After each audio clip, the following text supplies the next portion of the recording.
Andrew and Tristan, they're both doing very well considering their unjust imprisonment, or what should we say, detention for the last 3 months. Of course, 24-hour lockdown would be mentally enduring for anyone, regardless if you're physically strong or you're male or female.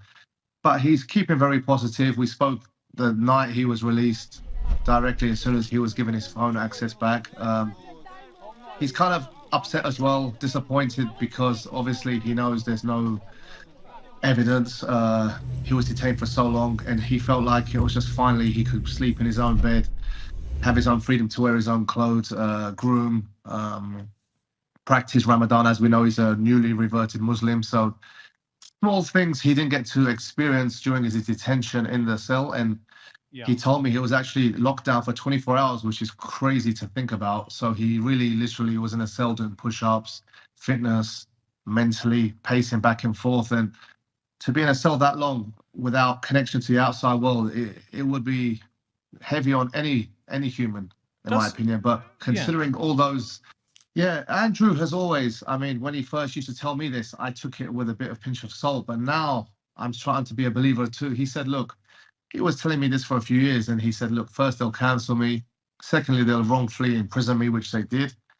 Then when they realize that doesn't work, the last thing to do is silence me, unfortunately, in a way which is through assassination or murder, unfortunately. And he truly believes that because they tried their utmost, as he calls the Matrix, to silence him in this way due to imprisonment, they realized there's no evidence. They realized that didn't work. They realized the public outcry was crazy, the media attention.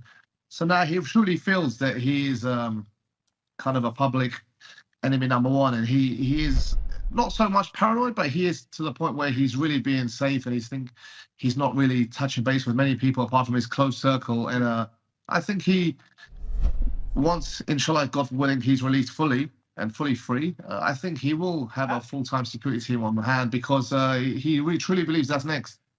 No, he just thinks there's an upper echelon of people, as he calls the Matrix, who kind of have their say on the world, rule the media, rule the world, rule how the money is distributed. He believes they just do not like what he's saying. He believes that he is a force for good and they're a force for evil, and that they want him eliminated. Understood.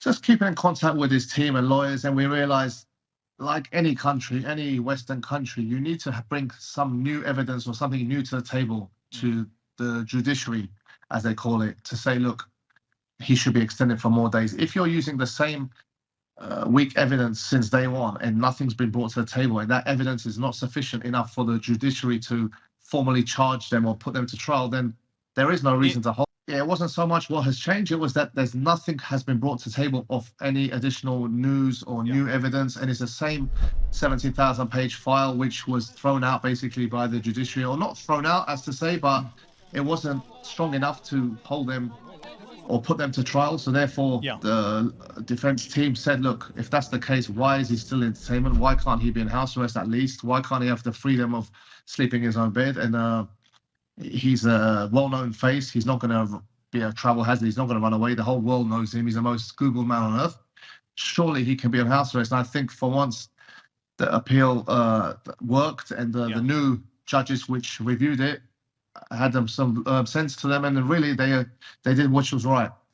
I think they are, but at the same time they expected that. They expected, due to their outgoing podcasts or verbal tirades in the past, they're not going to make the best of friends with certain governments, and I think they didn't expect any help on that way. But really, we shouldn't let emotion get involved. They are citizens of these countries, as we saw in the US when they freed the WNBA player and they exchanged her with a arms dealer for Russia. I mean, she was a convicted criminal, so therefore there was no premise for them not to get involved. So I think until his lawyer from the States, Tina Glandon, spoke up, then I think they started taking more notice and realized, look, there are some human rights issues here, and we should really intervene. I think with the social media revolution, I think we need to differentiate what is content creation and what is reality. And unfortunately, it's hard to differentiate. So that when you see this whole Top G's persona with the sunglasses, him telling these things, a lot of this time is satire. And unfortunately, yes, a lot of people won't agree and find it funny or entertaining, but a lot of these things touch buttons, young few. And I think his past when he was a little not as polished as he is now, he made some comments which wasn't delivered well. But it's like attacking a rapper, for example, for saying, you say using gun violence, use I'm a PIMP, these kind of words, I'm this, I'm that, aggression.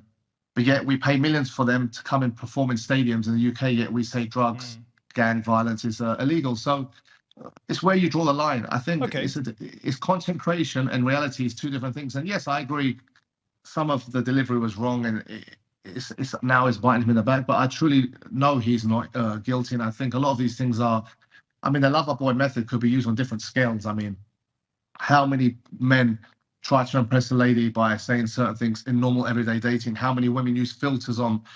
I mean, again, we're going to measure what's unsavory. Look at these cold callers, people who'll do anything to sell a brand, a thing. Everywhere I go, this is the best TV, this is that. People will do what they can just to make the deal. All he was saying was, there's a market of lonely men out there. I know how to manipulate them to make sales. And I mean, let's be honest, women do that with musicians, with products, with beauty products, with this and that, with push-up bras, you name it. These fake slimming pills. I'm in the fitness industry. Majority of supplements, BS. I mean, they're not going to make you lose weight. They don't make you in great shape. That's totally come down to working out and living on a strict diet. But yet they'll produce these products which say, take this 3 times a day and you can lose weight and you will look in a great shape. So all I can say is that I think we can all duplicate being your great program with a great presenter like yourself, that we're discussing Andrew Tate. Therefore, we can tell he's the most trending man on the planet right now. His first emergency meeting or podcast will probably break records. He's got great business plans, and all he wants to do is clear his name because he knows he's innocent. We all know he's innocent. Get back on track, relocate to wherever he's going to be, and then just build his business and take it to the next level. And I truly believe since his reversion to Islam, he's a changed man himself. He's more mature, and I think the future's looking bright, and inshallah, good news will come soon.